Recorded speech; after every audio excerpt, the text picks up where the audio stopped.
Good morning દોસ્તો. આપણી સવાર થઈ ગઈ છે પણ વેદુબેન હજી પણ ઊંઘેલા જ છે. પણ આપણે આપણા વ્લોગની શરૂઆત કરીએ. સૌપ્રથમ આપણે બેડ પરથી નીચે ઉતર્યા. બેડ પરથી નીચે ઉતર્યા બાદ આપણે ગયા બાલ્કનીમાં ગયા અને આપણે વાતાવરણનો થોડોક આનંદ લીધો. ખૂબ જ સારી એમ ફ્રેશ હવા મળે આપણને, તો આપણા દિમાગને શાંતિ મળે. તમારે પણ સવારમાં આવું કરવું જોઈએ મિત્રો, ખૂબ જ મજા આવશે. આપણા ઘરની આગળ પાછળ જે બી વાતાવરણ હોય એનો આનંદ લેતા શીખી જાઓ દોસ્તો, તો સારું રહે. ત્યાર પછી આપણે બ્રશ કરી નાહ્યા ધોયા અને ફ્રેશ થયા મિત્રો. ત્યાર પછી પણ આપણે જોયું તો વેદુબેન તો ઊંઘેલા જ હતા. પણ હવે આપણે શું કરી શકીએ, એ તો એની મરજી હશે ત્યારે જ ઉઠશે. પછી આપણે ભગવાનની પૂજા અર્ચના વંદના કરવા માટે ગયા. દીવો સળગાવ્યો અને દીવો કર્યો, પ્રાર્થના કરી અને પછી પાછું આપણે જોયું કે ચાલો વેદુબેન ઉઠ્યા કે નહીં ઉઠ્યા, તો પાછા વેદુબેન ઊંઘેલા જ હતા.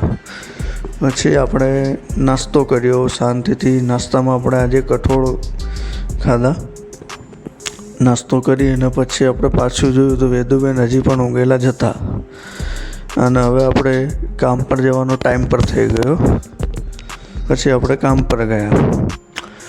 તો દોસ્તો હવે બપોર થઈ ગઈ છે. બપોરે હું જમવા માટે આવ્યો. મસ્ત કઠોળની સબ્જી બનાવેલી છે, રોટલી છે અને ચાવલ. મેં મસ્ત લંચ કર્યું. એના પછી જોયું તો વેદુબેન બપોરે પણ ઊંઘેલા હતા. એટલે કે આજે તો વેદુના દર્શન જ ના થયા મને બરાબર, ઊંઘેલા જ મળ્યા. પછી દોસ્તો મારે બજારમાં થોડુંક કામ હતું, તો વેદુબેન ઉઠ્યા એટલે હું, વેદુને એની મમ્મી 3 જણા બજારમાં ગયા. થોડુંક ઘરનું સામાન લાવવાનું હતું એના માટે. તો અમે 2-3 દુકાનોમાં ગયા હતા વેદુને લઈને. તો એ દુકાનોમાં ગયા પછી આપણો જે ઘર માટે સામાન જોતો એ સામાન લીધો ને પછી ઘરે આવી ગયા. પછી ઘરે આવ્યા બાદ આપણે વેદુબેન સાથે થોડીક વાર મસ્તી કરી શાંતિથી. વેદુને રમાડવાની થોડીક મજા આવે આપણને એમ, કેમ કે નાનું બાળક ઘરમાં હોય એટલે આપણને ખૂબ જ મજા આવે જિંદગી જીવવાની. કોઈ જ ચિંતા જેવું લાગે નહીં, ગમે એટલું ટેન્શન હોય પણ નાનું બાળક આપણે જોડે, એમાં પણ છોકરી હોય એટલે ખૂબ જ મજા આવે એમ. લાઈફમાં કોઈ પણ ટેન્શન તમને આવવા ના દે છોકરી. ભગવાન એમને બનાવી જ એટલા માટે છે કે જે ઘરમાં છોકરી જાય એ ઘરમાં પ્રગતિ. અને દોસ્તો અમારે વેદુબેન સાથે રમવાની એટલી મજા આવે ને કે આપણને એવું લાગે કે એ વેદુ એટલે કે નાની છોકરી આપણને રમાડતી હોય એવું લાગે. આપણે એમને રમાડવા જઈએ ને તો એ આપણને રમાડવા માંડે. હવે હમણાં દેખો, એને મોબાઈલની સામે હું વિડીયો ઉતારતો હતો તો એ પેલા કેમેરામાં જોઈ એને કેવી રીતના એક્શન કરે છે દેખો તમે.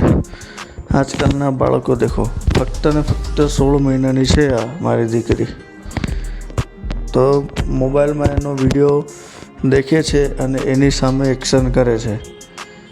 પછી પપ્પા બોલે.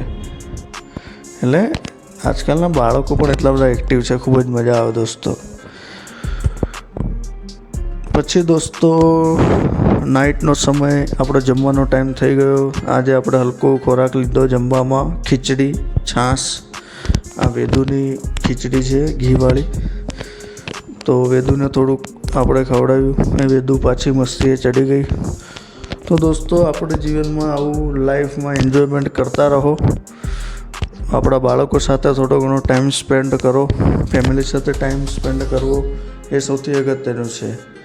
બીજી તો બધા લોકો હોય જ છે. હું ખુદ પણ બીજી છું દોસ્તો. તમને આગળ ધીરે ધીરે ખબર પડશે કે હું પણ એક બીજી વ્યક્તિ જ છું. પણ થોડો ઘણો ટાઈમ ફેમિલી માટે કાઢીએ તો સારું લાગે આપણને. આપણી યાદગીરી રહે. પછી એવું ના થાય કે કશું યાદગીરી જ ના રહે જીવનમાં. એટલે સમયનો સદુપયોગ કરો. આજે છે જિંદગી તો એને જીવી લો. અને આપણા નાના બાળકનું બાળપણ ક્યારે પાછું આવવાનું નથી, એટલા માટે એની સાથે ખૂબ મસ્તી કરી લેવી. સોની એક વાત, લાઈફને એન્જોય કરો, ફેમિલીને એન્જોય કરાવો. અને દુનિયાનું ગમે એટલું ટેન્શન હોય પણ ઘરમાં એ ટેન્શનને લાવવાનું નહીં. તમને વિડીયો પસંદ આવતા હોય તો અમારી ચેનલને લાઇક, શેર, સબસ્ક્રાઈબ કરો. ઇન્સ્ટાગ્રામ પર ફોલો કરો, ફેસબુક પર ફોલો કરો.